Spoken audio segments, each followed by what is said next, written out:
অবৈধ ঘোষিত হলো সেদিন থেকে সারা দেশের শিক্ষার্থীরা শান্তিপূর্ণভাবে তাদের সাংবিধানিক অধিকারের চর্চা করে আসছে।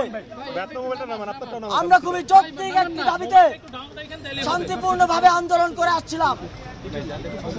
বাংলাদেশ কখনো এত বড় স্কেল কোনো মুভমেন্ট, কোন প্রকার জ্বালাও পোড়াও, অগ্নিসংযোগ, ভাঙচুর ছাড়া দেখেনি। শিক্ষার্থীরা একটি নজির সৃষ্টি করেছে শান্তিপূর্ণ আন্দোলনে। কিন্তু আমরা কি দেখলাম?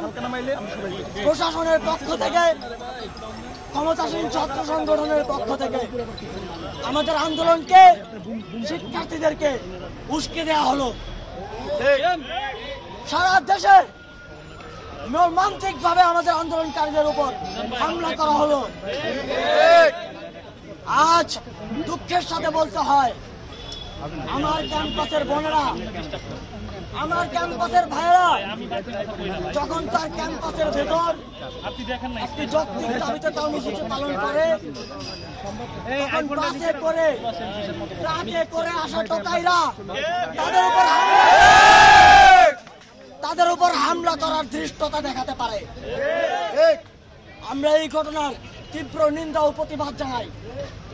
যে ভিসি এবং প্রক্টর আমার বোনদের নিরাপত্তা দিতে পারেনি, আমরা অতি দ্রুত তাদের বিরুদ্ধে যেন ব্যবস্থা নেওয়া হয় এবং আমাদের পক্ষ থেকেও তাদের বিরুদ্ধে ব্যবস্থা নেওয়ার ঘোষণা দেব।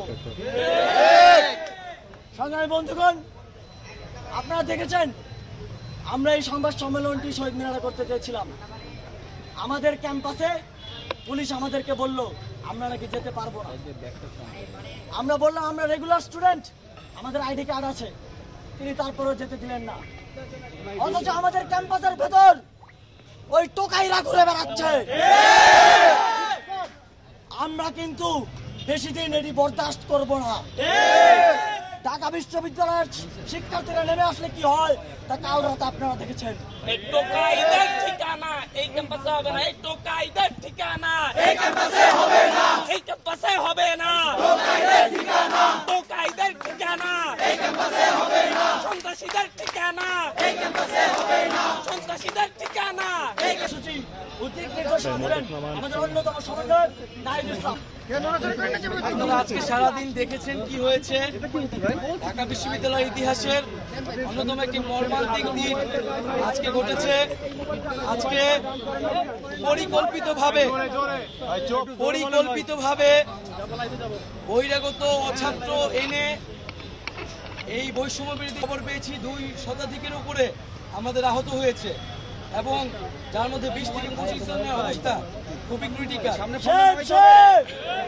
আজকে যখন ঢাকা বিশ্ববিদ্যালয়ে হামলাটি হয়েছে তখন আমরা বিশ্ববিদ্যালয়ের প্রক্টরের নীরব ভূমিকা দেখেছি। আমরা এই প্রক্টর চাই না, আমরা প্রক্টরের কাছে জবাবদিহি চাই যে এই প্রক্টর কি করে। যে প্রক্টর থাকতে ক্যাম্পাসে অছাত্ররা এসে, বহিরাগতরা এসে শিক্ষার্থীদের উপর হামলা করে এবং শুধু ঢাকা বিশ্ববিদ্যালয় নয়, আজকে সারা দেশে বিভিন্ন বিশ্ববিদ্যালয়ে শিক্ষার্থীদের উপরে হামলা করা হয়েছে। আমরা মনে করি এই হামলা পরিকল্পিতভাবে ঘটানো হয়েছে। আমরা গত কয়েকদিন ধরে বলছিলাম যে সরকার, আইন শৃঙ্খলা বাহিনী এবং সরকার দলীয় ছাত্র সংগঠন পরিকল্পনা করছে এই আন্দোলনকে দমন করার জন্য, সহিংসভাবে এই আন্দোলনকে দমন করার জন্য। কিন্তু আমরা স্পষ্টভাবে বলতে চাই এইভাবে সহিংসভাবে এই আন্দোলনকে দমন করা সম্ভব নয়। এবং আজকে যে আমাদের কর্মসূচি ছিল, প্রধানমন্ত্রীর যে বক্তব্য, শিক্ষার্থীদের প্রতি অপমানসূচক বক্তব্য, সেই বক্তব্যের প্রত্যাহারের দাবিতে কিন্তু আজকে আমাদের কর্মসূচি ছিল। আমরা এখনো আজকের এই প্রেসিডেন্ট থেকে বলতে চাই, প্রধানমন্ত্রীর যে বক্তব্য, সেই বক্তব্যকে কিন্তু আমরা প্রত্যাহার করি, আমরা প্রত্যাখ্যান করি এবং আমরা নিন্দা জানাই যে প্রধানমন্ত্রী হয়ে সরকারের সর্বোচ্চ জায়গা থেকে আমরা আশা করেছিলাম তিনি দেশে এসে কোটা সংস্কারের যৌক্তিক সমাধানের একটা পথ দেখাবে। তা না করে তিনি কোটা সংস্কার আন্দোলনকারীদের প্রতি যে কটূক্তি করেছেন, রাজাকারের নাতি বলে ইঙ্গিত করেছেন, এটি নিন্দনীয় এবং এর জন্য তার প্রকাশ্যে ছাত্র সমাজের কাছে দুঃখ প্রকাশ করা উচিত। এবং আমরা একই সাথে দেখেছি যে প্রধানমন্ত্রী শুধু আমাদের নিয়ে নয়, আমাদের শিক্ষকরা যে আন্দোলন করছে সেই শিক্ষকদের আন্দোলন নিয়েও কটূক্তি করেছে। আমরা এটিরও তীব্র নিন্দা জানাচ্ছি। প্রধানমন্ত্রীর বক্তব্য এবং আজকে সারাদিনে যা ঘটেছে, আমরা সারা দেশের মানুষের কাছে আহ্বান করব, আপনারা নেমে আসুন, আপনারা সকল শিক্ষা প্রতিষ্ঠানের শিক্ষার্থীরা নেমে আসুন, সাধারণ মানুষ নেমে আসুন, স্কুল কলেজ প্রাইভেট বিশ্ববিদ্যালয়ের সকল শিক্ষার্থীরা একযোগে নেমে আসুন এবং শিক্ষার্থীদের এই আন্দোলনকে সফল করুন এবং এই হামলার বিচার আদায় করুন। আগামীকাল আজকের যে হামলা, সেই হামলা এবং প্রধানমন্ত্রীর বক্তব্যের প্রত্যাহার এবং আমাদের যে এক দফা দাবি কোটা সংস্কারের, তার দাবিতে আগামীকাল বিকাল 3টায় সারা দেশের সকল ক্যাম্পাসে বিক্ষোভ মিছিল এবং সমাবেশ অনুষ্ঠিত হবে। এবং সারা দেশের সকলকে আহ্বান করব যে আপনারা এই বিক্ষোভ মিছিল সমাবেশে সাধারণ মানুষকে অংশগ্রহণ করিয়ে এই মিছিলকে বড় গণজমায়েত তৈরি করুন এবং বৃহত্তর গণ আন্দোলনের দিকে আমাদেরকে যেতে হবে। কারণ এই আন্দোলন শুধু আর ছাত্রদের আন্দোলন নাই, এই আন্দোলনে যখন সরকারের জায়গা থেকে, সর্বোচ্চ জায়গা থেকে পরিকল্পনা করে উস্কানি দিয়ে এই আন্দোলনকে দমন করার চেষ্টা করা হচ্ছে, সাধারণ মানুষকে এই আন্দোলনে নেমে আসতে হবে এবং আগামীকাল আমরা বিক্ষোভ মিছিল সমাবেশ করব এবং এরপর আমরা সারা দেশে অবরোধ কর্মসূচি ঘোষণা করব। সবাইকে ধন্যবাদ জানাচ্ছি আজকে যারা মিডিয়া কর্মীরা এখানে এসেছেন। এবং আবারও আমরা বলছি যে আগামীকালকার বিক্ষোভ মিছিল প্রথম থেকে বলে এসেছি যে আমাদের আন্দোলন মুক্তিযুদ্ধের যে মূল মন্ত্র সাম্য, মানবিক মর্যাদা এবং সামাজিক সুবিচার, সেই মূল মন্ত্রকে ধারণ করেই কিন্তু আমরা বৈষম্যের বিরুদ্ধে আন্দোলন করছি। আমরা মনে করি 56% ফলে এখানে আসলে এটি বলার কোনো সুযোগ নেই যে আমরা মুক্তিযুদ্ধের বিরুদ্ধে কথা বলছি। বরং যে কোনো আন্দোলনকে এই যেভাবে ট্যাগ দেওয়া, রাজাকার বলা, মুক্তিযুদ্ধ বিরোধী বলা, এটা একটা গণতান্ত্রিক আন্দোলনকে ট্যাগ দেওয়ার বাংলাদেশের একটা বৈশিষ্ট্য হয়ে দাঁড়িয়েছে। সেই জায়গা থেকেই কিন্তু সরকারের জায়গা থেকে এই ধরনের কথা বলা হয়েছে এবং এই আন্দোলনের সাথে কিন্তু রাজাকার শব্দের কোনো ধরনের সম্পর্ক ছিল। এই সম্পর্কের সূত্রপাত কে ঘটিয়েছে? এই সম্পর্কের সূত্রপাত কিন্তু স্বয়ং প্রধানমন্ত্রী ঘটিয়েছে। তিনি কিন্তু আন্দোলনকারীদের রাজাকারের নাতিপুতি বলে ইঙ্গিত করেছে। তখন ছাত্ররা পাল্টা জবাব দিয়েছে, আমরা আমাদের আন্দোলন যৌক্তিক এবং ন্যায়সঙ্গত, রাজাকার বলা হোক না কি বলা হোক, যাতে আমাদের কিছু যায় আসে না, আমরা জানি আমরা ন্যায়সঙ্গত আন্দোলন করছি, আমরা সেই আন্দোলন চালিয়ে যাব। এবং এখানে তৃতীয় পক্ষের সুযোগের কোনো ঢুকার কোনো সুযোগ নেই।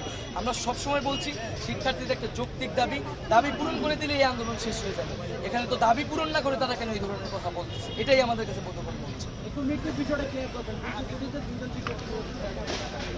আমরা এই বিষয়ে এখনো অথেন্টিক খবর পাইনি, এই জন্য আমরা এই বিষয়টি ঘোষণা করিনি। আমাদের অফিসিয়াল জায়গা থেকে ঘোষণা করা নেই। অনেকে এই বিষয়ে বলেছেন, আমরা এই বিষয়টি খতিয়ে দেখবো। আপনাদের জায়গা থেকে যদি সঠিক ইনফরমেশন থাকে আমাদেরকে দিয়ে সহায়তা করবেন। ক্যাম্পাস তো অবশ্যই নিরাপদ না এবং আপনারা দেখলেন যে আমরা ক্যাম্পাসের শিক্ষার্থী হয়েও আমরা শহীদ মিনার যেতে চেয়েছিলাম, আমাদেরকে বাধা দেওয়া হয়েছে। এখানে অছাত্রদের এসে তারা হামলার সুযোগ করে দেওয়া হচ্ছে, কিন্তু যারা আন্দোলনকারী তাদেরকে কিন্তু ক্যাম্পাস যেতে বাধা দেওয়া হচ্ছে এবং হলের ভিতরেও নানা ধরনের সমস্যা তৈরি করছে, প্রশাসন সমস্যা তৈরি করছে। আমরা স্পষ্ট বলতে চাই এবং শিক্ষার্থীদের প্রতি আহ্বান থাকবে, আজকে আপনারা প্রতি হলে প্রতিরোধ গড়ে তুলবেন।